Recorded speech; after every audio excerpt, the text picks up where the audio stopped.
जब मैं छोटा था दिल्ली में, स्पीकर सर, दिल्ली के चारों ओर जंगल हुआ करता था। वैसे ही जंगल में हजारों साल पहले एक युवा, 6-7 साल का युवा,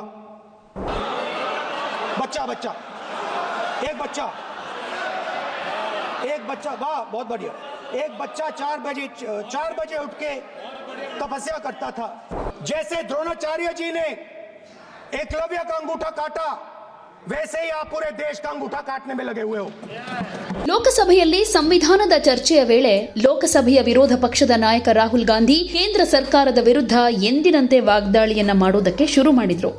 ಬಿಜೆಪಿ ಸಂವಿಧಾನಕ್ಕಿಂತ ಮನುಸ್ಮೃತಿಯನ್ನು ಹೆಚ್ಚಾಗಿ ಪರಿಗಣಿಸುತ್ತೆ ಅಂತ ಆರೋಪ ಮಾಡಿದ್ರು. ಜೊತೆಗೆ ಮಹಾರಾಷ್ಟ್ರದ ಏಕಲವ್ಯ ಸಂಚಿಕೆ ನರೇಂದ್ರ ಮೋದಿ ಸರ್ಕಾರದ ಆಡಳಿತಕ್ಕೆ ಹೋಲಿಸಿ ಮಾತನಾಡಿದ್ರು. ಕೇಂದ್ರ ದೇಶದ ಯುವಕರ ಹೆಬ್ಬೆರಳನ್ನ ಕತ್ತರಿಸ್ತಾ ಇದೆ ಅಂತ ಹೇಳಿದ್ರು. ಈ ವೇಳೆ ತಪಸ್ಯ ಅಂದ್ರೆ ಏನು ಅಂತಾನೂ ರಾಹುಲ್ ಗಾಂಧಿ ವಿವರಿಸಿದ್ರು. ಇದಕ್ಕೆ ಬಿಜೆಪಿಗರಂತೂ ಲೋಕಸಭೆಯಲ್ಲಿ ಸಿಕ್ಕಾಪಟ್ಟೆ ನಕ್ಕಿದ್ರು. वैसे ही आप हिंदुस्तान के युवाओं का, जैसे ही एकलव्य ने,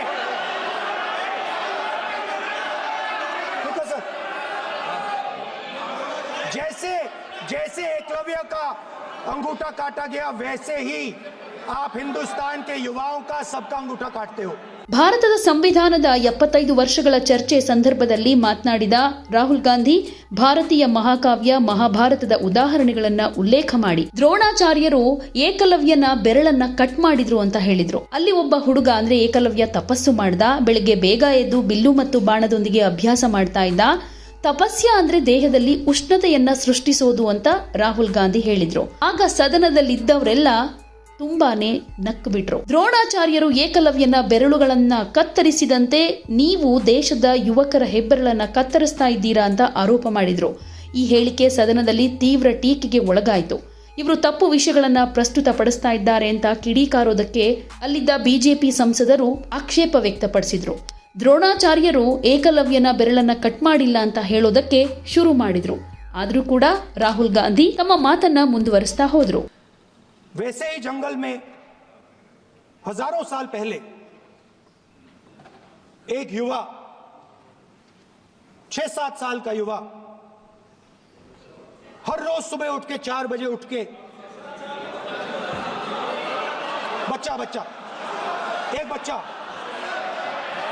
एक बच्चा, वाह बहुत बढ़िया, एक बच्चा 4 बजे उठ के तपस्या करता था. हर रोज सुबह तपस्या, हर रोज सुबह वो धनुष उठाकर तीर कमान चलाता था और घंटे उसने तपस्या की. सालों के लिए उसने तपस्या की.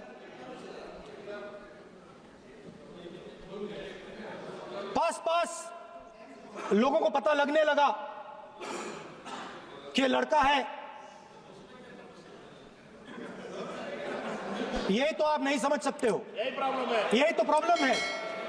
धनुष में तपस्या है, मनरेगा के काम करने में तपस्या है. तपस्या का मतलब शरीर में गर्मी पैदा करना, समझिए. हाँ, तब का ये मतलब है, तपस्या का ये मतलब है. तो ये तपस्या कर रहा था. लोगों को पता लगा और वो गुरु के पास गया. लड़के का नाम एकलव्य था और वो गुरु के पास गया और उसने कहा, गुरु द्रोणाचार्य जी, मैं सालों से धनुष चलाना सीख रहा हूं. मैंने अपनी पूरी शक्ति इसमें डाली है.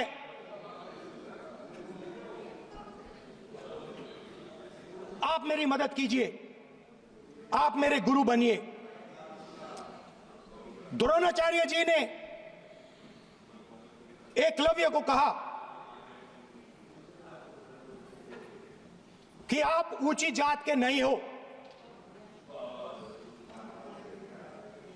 आप आप ऊंची जात के नहीं हो, आप द्विजा नहीं हो।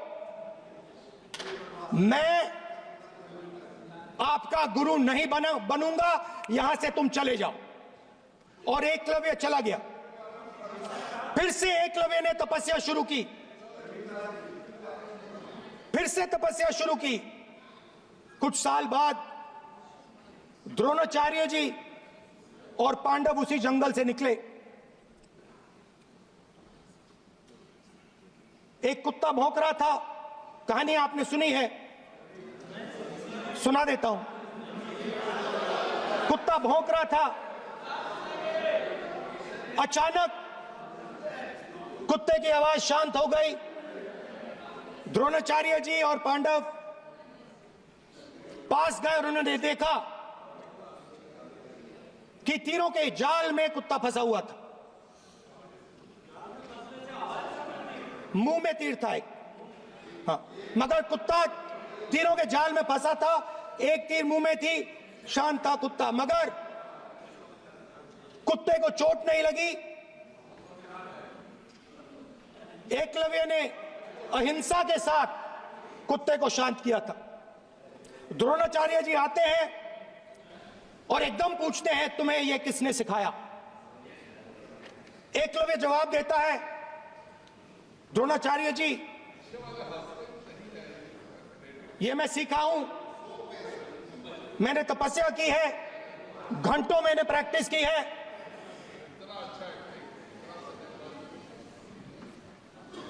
आपने मुझे गुरु बनने से मना किया था, तो मैंने एक मूर्ति, मट्टी की मूर्ति सामने रखी और मैंने प्रैक्टिस की और मैं सीखा। द्रोणाचार्य जी खुश नहीं हुए। द्रोणाचार्य जी ने एकदम कहा, तुम्हें मुझे गुरु दक्षिणा देनी है। नहीं नहीं, ये आपकी स्टोरी है, ये आपकी स्टोरी है। मेरी स्टोरी है कि द्रोणाचार्य ने पूछा।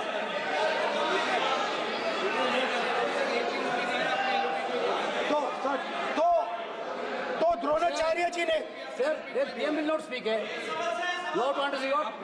If you are not giving order, Prime Minister has to speak. That you have to understand. If you are not giving protection, if you are not giving protection to LOP, then Prime Minister has to speak here.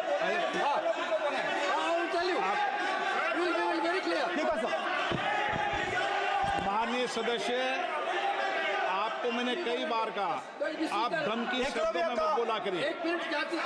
Dronacharya जी संसदीय ने, कार्य मंत्री बोले, कितना disturbance कर रहे थे। द्रोणाचार्य जी ने कहा कि मुझे आप गुरु दक्षिणा दीजिए।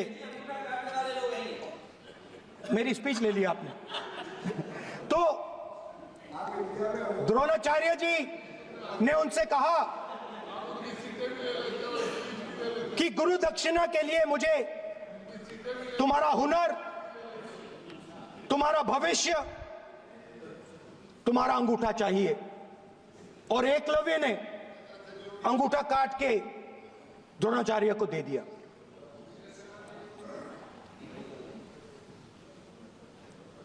ಸಂವಿಧಾನ ಜಾರಿಗೆ ಬಂದು 75 ವರ್ಷವಾದ ಹಿನ್ನೆಲೆಯಲ್ಲಿ ವಿಶೇಷ ಚರ್ಚೆಯಲ್ಲಿ ರಾಹುಲ್ ಗಾಂಧಿ ಕೆಲವೊಂದು ವಿಷಯಗಳನ್ನು ಪ್ರಸ್ತಾಪ ಮಾಡಿದ್ರು. ಹಿಂದೆ ಭಾರತ ಹೇಗೆ ನಡೀತಾ ಇತ್ತು, ಈಗಲೂ ಹಾಗೆ ನಡೆಸೋದಕ್ಕೆ ಬಿಜೆಪಿ ನಾಯಕರು ಬಯಸ್ತಾರೆ ಅಂತಾನೂ ವಾಗ್ದಾಳಿಯನ್ನ ಮಾಡಿದ್ರು. ಅಗ್ನಿವೀರ್ ಪೇಪರ್ ಲೀಕ್ ಜಾರಿ ಮಾಡೋ ಮೂಲಕ ಭಾರತದ ಯುವಕರ ಹೆಬ್ಬೆರಳನ್ನ ಕತ್ತರಿಸ್ತಾ ಇದ್ದೀರಾ. ಸಣ್ಣ ಪುಟ್ಟ ಉದ್ಯಮ ಮಾಡ್ತಾ ಇದ್ದ ಜನರ ಹೆಬ್ಬೆರಳನ್ನ ಕತ್ತರಿಸ್ತಾ ಇದ್ದೀರಾ. ಬೆಂಬಲ ಬೆಲೆ ಕೇಳುವ ರೈತರ ಮೇಲೆ ಟೈರ್ ಗ್ಯಾಸ್ ಬಳಕೆ ಮಾಡೋ ಮೂಲಕ ರೈತರ ಬೆರಳನ್ನ ಕತ್ತರಿಸಲಾಗ್ತಿದೆ. ಸಂವಿಧಾನದಲ್ಲಿ ಜನರ ಬೆರಳು ಕತ್ತರಿಸಿ ಅವರ ಹಕ್ಕುಗಳನ್ನ ಕಿತ್ಕೊಳ್ಳಿ ಅಂತ ಹೇಳಿಲ್ಲ, ಆದ್ರೆ ನೀವು ಅವಕಾಶಗಳನ್ನ ಕಿತ್ಕೊಳ್ತಿದ್ದೀರಾ ಅಂತ ದೂರಿದ್ದಾರೆ. ಹೀಗೆ ಸಾಕಷ್ಟು ವಿಷಯಗಳನ್ನ ಪ್ರಸ್ತಾಪ ಮಾಡುವಾಗ ರಾಹುಲ್ ಗಾಂಧಿಯ ಕೆಲವೊಂದು ಹೇಳಿಕೆಗಳು ಅಲ್ಲಿದ್ದಂತ ಉಳಿದ ಸದಸ್ಯರನ್ನ ನಗೆಗಡಲಲ್ಲಿ ತೇಲೋ ಹಾಗೆ ಮಾಡ್ತು.